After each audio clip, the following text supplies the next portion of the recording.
Bem-vindo, mortal. Eu sou aquela que narra histórias para embalar seu repouso. Agora relaxe e me deixe conduzi-lo até o adormecer. Krampus, o guardião das promessas quebradas. Dizem que muito antes do Natal ser um símbolo de alegria, existia algo escondido nas montanhas geladas da Áustria. Um guardião ou uma punição. Depende de quem conta a história. O nome dele ecoou por séculos, sempre sussurrado perto do fogo quando as noites ficavam longas demais. Krampus, a criatura que não visita quem é malvado, mas sim quem mente sobre ser bom. Tudo começou com um garoto chamado Elias. Ele tinha 12 anos, vivia numa vila pequena e fria, onde a neve chegava até as janelas e o silêncio parecia sempre ouvir tudo. Elias era inteligente, mas tinha um defeito. Mentia sem pensar. Pequenas mentiras, depois maiores. E quando foi descoberto, culpava qualquer um para escapar. No início de dezembro, a vila inteira se preparava para a chegada de São Nicolau. Mas a mãe de Elias o avisou que junto dele sempre vinha alguém observando. Não prometa ser bom se não puder cumprir, meu filho. Mas Elias riu e prometeu. Prometeu que naquele ano seria o melhor de todos. Naquela noite, Elias acordou com um barulho que nunca tinha ouvido antes. Não eram renas, não era o vento. Era algo metálico, arrastando. Quando abriu a janela, viu pegadas enormes no gelo. Mas não eram de botas, nem de animais. Eram passos de cascos. No meio da escuridão, 2 olhos vermelhos piscavam no limite da floresta. Ele fechou a cortina com força, mas já era tarde. A criatura tinha o visto. Elias tentou dormir até que ouviu um sino, um único tilintar, bem ao lado de sua cama. Quando virou o rosto, viu uma sombra enorme encostada no canto do quarto, alta, com chifres que quase tocavam o teto. O peito subindo e descendo como o de um touro irritado. Krampus não falava, ele apenas estendeu a mão. Uma mão comprida, escura, e abriu a palma. Na palma havia um papel. O papel era a lista de Elias, e nele, todas as mentiras que ele havia contado. Cada frase brilhava em vermelho. Krampus não puniu Elias. Ainda, ele fez algo pior.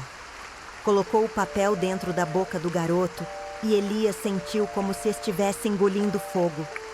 A voz do monstro finalmente ecoou, não como palavras, mas como um pensamento esmagador. Uma última chance, uma última promessa. Elias entendeu, se mentisse, mesmo uma única vez, Krampus voltaria. No dia seguinte, Elias acordou tremendo e pela primeira vez tentou falar apenas a verdade. Confessou à mãe todas as mentiras. Pediu desculpas ao vizinho que havia culpado. Devolveu coisas que havia pego e escondido. Mas ninguém acreditava. Achavam que era mais uma farsa, mais um truque. E a cada vez que duvidavam, Elias sentia algo quente queimando sua garganta. Como se Krampus estivesse esperando. Até que, sem querer, numa discussão, ele disse uma mentira pequena, a menor de todas, algo simples. Eu não fui eu.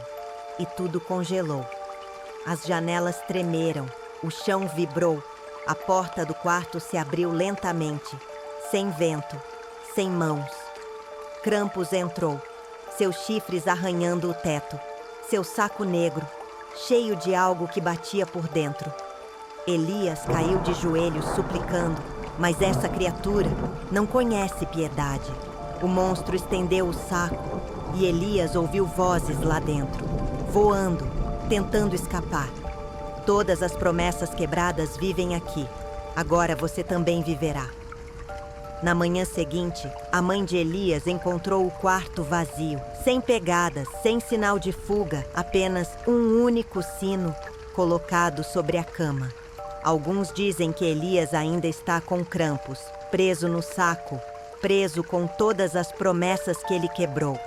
Outros juram que ouviram passos de cascos perto da vila e que, se uma criança mente no inverno, Krampus aparece para buscar. E ninguém pode fugir do guardião das promessas. Krampus, parte 2, recado no vidro.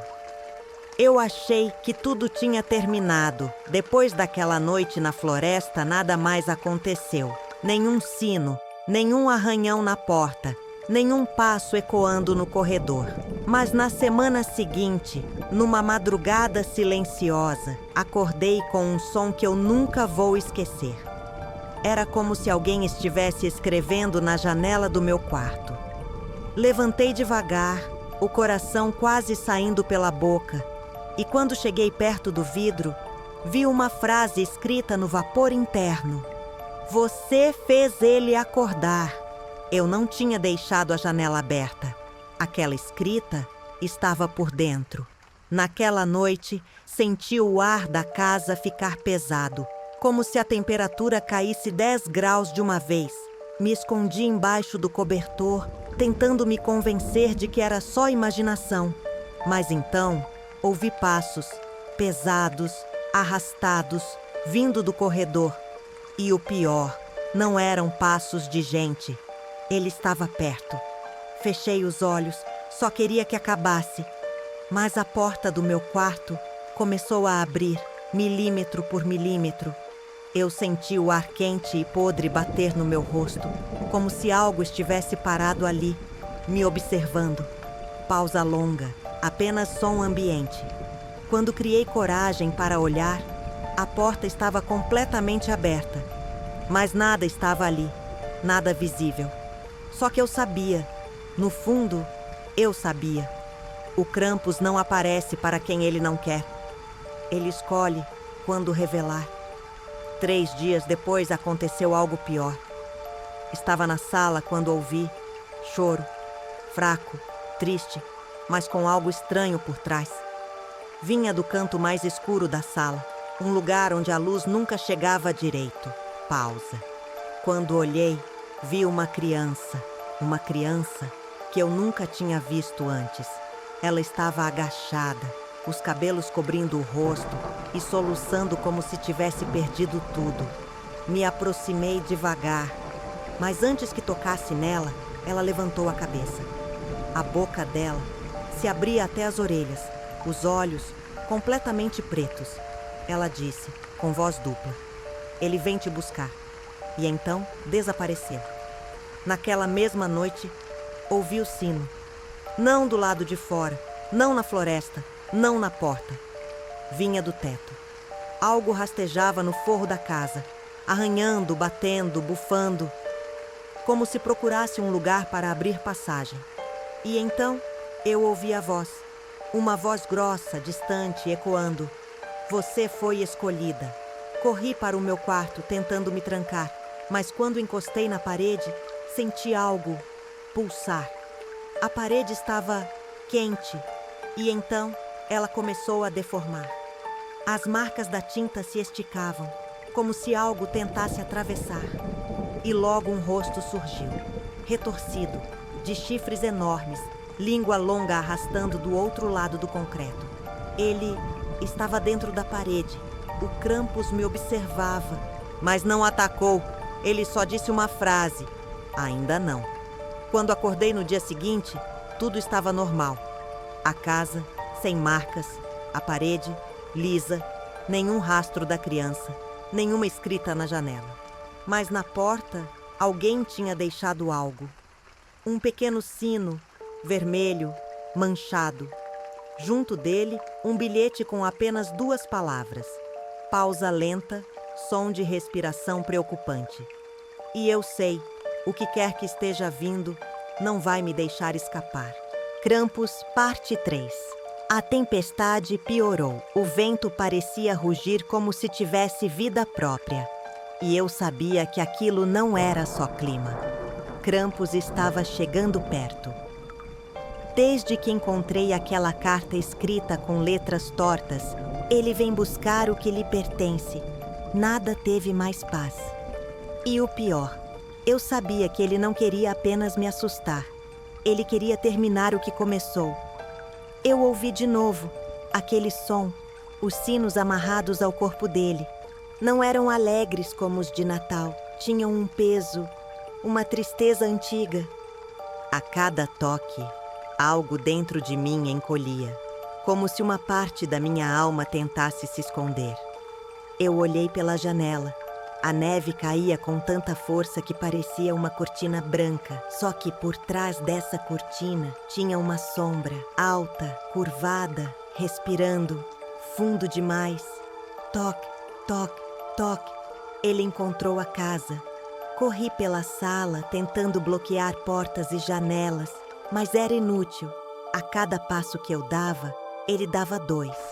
Na porta não havia maçaneta se mexendo, nenhum chute, nenhum empurrão, apenas silêncio. Até que ouvi uma respiração, do outro lado, lenta, quente, animal. Ele não queria entrar à força, ele queria que eu abrisse, queria que eu cedesse. Krampus só precisa de um convite. E sem perceber, eu quase dei esse convite. Foi quando ouvi minha avó me chamar. Venha aqui, depressa, estou machucada. Mas minha avó morreu há 4 anos. Seguir a voz foi a pior decisão da minha vida. Mas eu fui. A casa parecia maior, mais escura, como se tivesse corredores que nunca existiram.